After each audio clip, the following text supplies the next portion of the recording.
The world as we know it. That's what the left says is just a handful of years away. AOC in the squad, and almost all of the Democrats' presidential candidates, except Joe Biden, want to completely restructure the economy with a Green New Deal, which would abolish fossil fuels. That would be oil and gas. But in the second part of our interview with him, the acclaimed climatologist Pat Michaels of Competitive Enterprise Institute says the hysteria is based on just one of a multitude of climate models assembled by the United Nations Intergovernmental Panel on Climate Change. Just one of them. It turns out the UN has 32 families of climate models, and the average warming predicted in the upper troposphere, so around 30,000 feet or so, that is being observed is 7 times less than what has been predicted by those computer models. And of those 32 models, there is one that gets the 3-dimensional changes in the tropical troposphere correct. And please call the special counsel, because it's the Russian model. Ooh. And not only does the Russian model get it right, the Russian model has less warming than all of the others. There were more.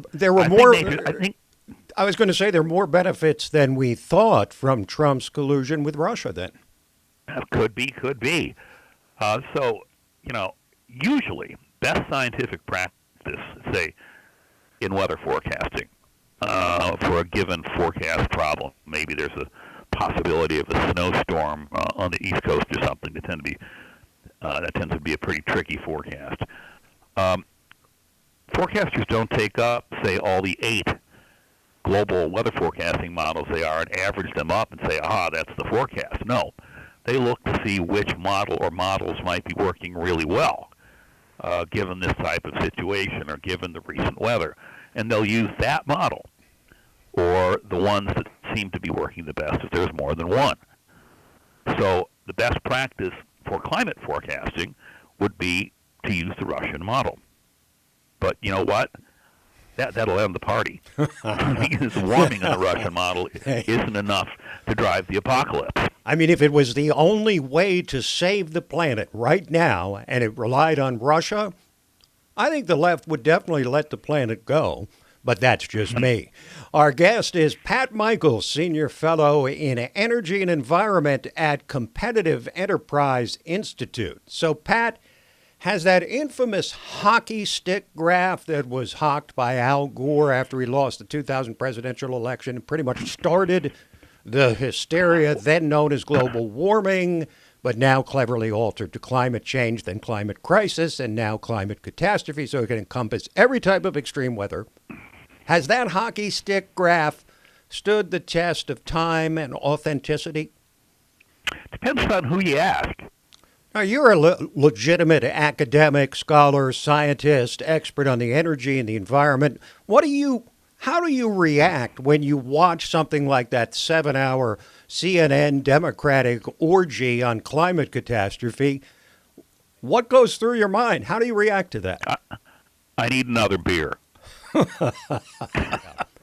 Now, the left seems unable to claim victory on anything when the preferred alternative is to keep crying that the sky is falling. But when we look at air pollution, water pollution, and yes, carbon emissions, have we not made an awful lot of progress over the last quarter to half a century? Well, certainly, we certainly cleaned up a lot of the air problems in the United States, in Europe. That's certainly not happening in China.